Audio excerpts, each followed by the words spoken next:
Hey friends, welcome back to yet some more Reddit stories about entitled people, crazy people, and everything in between. So make sure to subscribe for more Reddit content, and we're getting right into today's stories. Dine and Dashers leave pregnant friend with the bill for 36 people. We were having dinner last Sunday night for my niece's birthday at a nice steakhouse. The table next to us was a huge party. I counted at least 36 people sat around a whole stack of tables all pushed together. The night went on. We had a lovely dinner and noticed that the people at the big table were drifting off in small groups. Nothing unusual. As we were finishing up, there was a lady screaming and crying at the register at the front. Heavily pregnant, she was having an absolute meltdown. We got the goss from a waitress a bit later.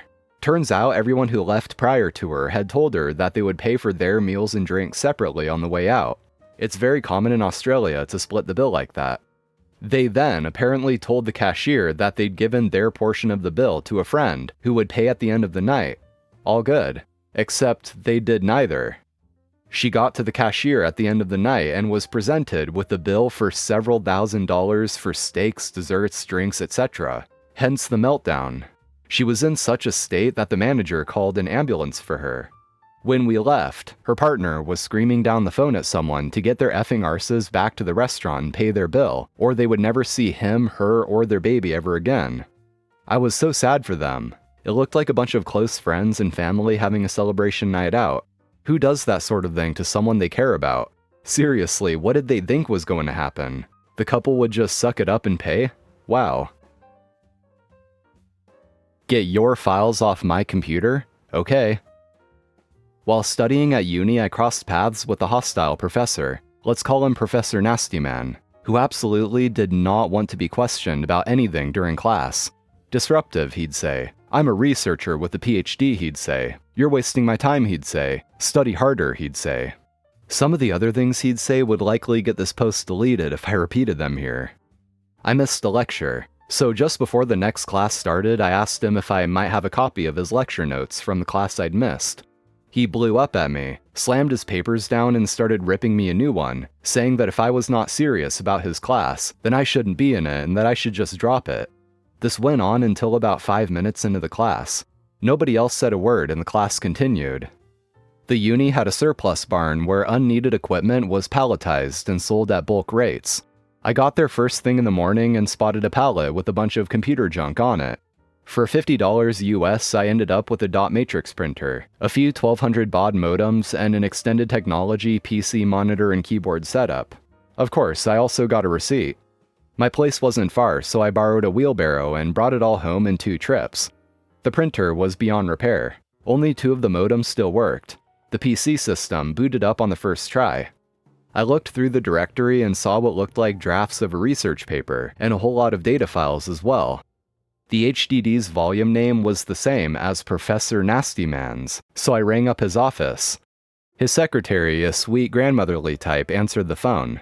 I explained what I had found. She asked me to hold. A minute or 2 later, Professor Nastyman himself was on the line, telling me to get those files off the computer now. Sir, yes sir. I did it the right way, too. I deleted all the data and document files. Then I overwrote the empty drive space with a huge file full of random bytes of data, deleted the file, and repeated the process 6 more times. Then I reformatted the HDD with the new OS. The PC booted right up to the DOS prompt, and I was happy with my new PC. At the next class session, Professor Nastyman greeted me by my name, and politely asked if I had removed the files from my computer yet. Of course, sir, I removed those files from my computer, just like you told me to. Why, were they important? He told me how important the files were. Something to do with 2 or 3 years of research data for a corporate-backed project. Sorry, sir, but you told me to get those files off my computer, so I did. Your secretary and anyone else listening in will verify that. Those files are gone and there's nothing anyone can do about it. Professor Nastyman had to default on his project, which looked bad for his department and the university as well. Rumors suggested that he had made no backups because he feared plagiarism. I had a few discussions with the dean and some others about this, but it always came down to Professor Nastyman's own carelessness. I finished the class, got a decent grade, and never saw him again. And a commenter here said, how careless do you have to be in the first place to get rid of a computer containing the only copies of research data? I'd be overjoyed if I was him and got a call saying someone found some files with my name on it. NOP responds, I really don't know what was going through his mind. He was an arrogant, reactionary blowhard who shot from the lip and asked questions later. And the way I see it is that if this professor thought that the data that was found was his important research material, then he surely would have asked for it instead of asking for it to be deleted. So I think the sudden reaction from the professor telling OP to delete it immediately wasn't because he thought it was the research material. I think he assumed that it must have been some other kind of data of his that he didn't want anyone to see, whatever it might have been. But I don't think he was even thinking of the research data based on how he reacted, until it was too late, that is. A bit suspicious, for sure. You guys are witnesses, right? As I was driving to work on a particularly obnoxious stretch of highway, 3 lanes in each direction with a drainage ditch running between, I noticed a guy pulling out of a mechanic shop in a beat-to-hell pickup. I'm in the left lane nearest the ditch, which is at least 6 feet deep on average, going right at the 70 miles per hour speed limit, and he's entering the highway from a parking lot a slight bit ahead and off to my right. Now, this was morning rush hour in Austin, Texas, so not exactly an empty stretch of road. I can easily tell that this guy wants to get across my side of the road and turn onto the stretch going the opposite direction at the tiny gap bridged across the drainage ditch. What I could not tell from that distance was that he had no intention of waiting for a break in traffic to make his crossing.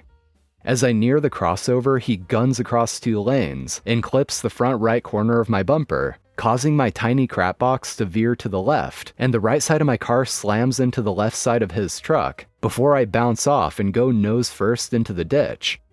Of course, as soon as he started to pull into traffic, everyone on the road slammed on the brakes and pounded on their horns. But he obviously ignored all of that and drove straight towards the crossover. At that point, I knew he was going to hit me and my brain put everything in slow motion, so I watched him lay down across the bench set in his truck before hitting me. After my now completely destroyed junker ended up face first in the ditch, with the back end just barely touching the edge of that crossover he was so anxious to get to, I hear tons of car doors slam as about 20 to 30 people pulled over to see what they could do to help. I hear an idiotic voice say, "You guys are witnesses, right? You saw him hit me, right?" And the immediate response from someone was that they all saw him drive across fast-moving traffic and plow me off the road, which was followed by several people agreeing and saying they were calling the cops and he better not try to leave. By this point, the pain was kicking in and I was having a lot of trouble breathing. A woman came to my window and told me the cops and an ambulance were on the way. She then told me she was a nurse and proceeded to be a complete angel who took care of me and kept everyone else from trying to drag me out of the car before the ambulance arrived. She also collected phone numbers from people who had to leave, so that they could all be witnesses against the self-absorbed man who felt that traffic should stop whenever it was most convenient for him.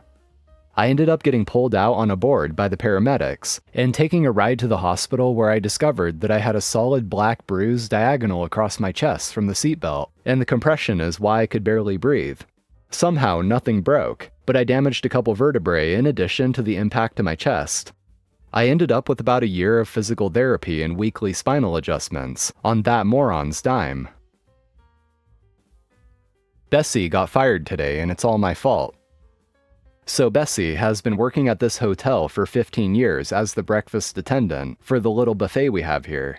If you've ever been to a Holiday Inn Express or a Best Western, you have a clear idea of what I'm talking about. In all those years, Bessie has been able to bully every night auditor into doing half the breakfast setup before she arrives. Bessie had them setting out or refilling cold and dry food, condiments, plates, plasticware, and all sorts of other stuff at 3 a.m. If it wasn't all done when she came in at 4 a.m., there would be all sorts of yelling, screaming, and threats of being fired. She'd convinced the 22-year-olds working overnight she had that control, when she didn't even manage her department. The sales manager did all the breakfast scheduling and ordering. The houseman was in charge of taking out the kitchen trash. Bessie only had to do half her actual job on any given morning. Until I showed up. The management company that owns the hotel hired me to run night audit at 2 of their locations. At no other hotel I've ever worked at in the last 19 years had night audit doing anything like this. Most brands would have night audit make new coffee during the shift, and maybe put out any to-go bag breakfasts. So I run it like any other night audit and just make new coffee at 3 a.m. When Bessie came in, she tried telling me all the stuff I was supposed to do, and I told her none of that makes any sense. Leaving food out for 3 hours before breakfast is hazardous. So is turning on the waffle irons and oven. Just energy waste and fire hazards all over. Bessie tells me I'm being too smart and have to watch my tone speaking to elders. After that, every morning when Bessie comes in, she throws her tantrum screaming about how lazy young people are and no one wants to work. Like she's walking around the breakfast pantry and buffet screaming at me as she does her own job. Meanwhile, Melanie, that covers Bessie's weekend, has no problem with how I operate. She says none of Bessie's rules make sense to her at all either. For 3 weeks, this goes on before Bessie decides to involve the hotel manager. Oh, she knows him. She's been here longer than anyone. She's gonna get me fired. Now that's where my first-hand knowledge ends, and I start working off triple verified gossip. On Tuesday morning, Bessie starts making demands of the general manager. He stays or I go, was the opening riff, and he told her that's not going to happen. He counters with if she couldn't handle breakfast anymore, she could move over to housekeeping or laundry. Apparently, this sent Bessie into a rage. She yelled and then started crying before walking out. Then returning an hour later more composed, speaking to the hotel manager behind closed doors, and leaving again crying. Tonight when I clocked in, Bessie was off the schedule. Melanie was on all week for breakfast, and second shift told me Bessie was fired. Goodbye, messy Bessie, you won't be missed. And that's going to be it for today, friends. Thank you for watching, I appreciate it. And as always, if you enjoyed, be sure to drop a like on the video and subscribe to the channel for more Reddit shenanigans. So take care, and I'll see you next time.